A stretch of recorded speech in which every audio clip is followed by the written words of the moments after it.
Hello mga kadiay, magandang adlaw sa tanan. Ayan, so muna ni atong solar no.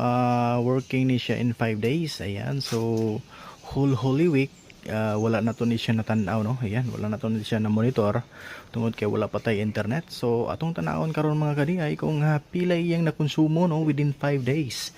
Ayan, so nadiri ang atong grid no. So diri na to makita ang atong grid. Tungod kay butangan man nato ni siya og monitoring sa iyang kilowatt no. So alright nara, so tanaw na to mga kadiay.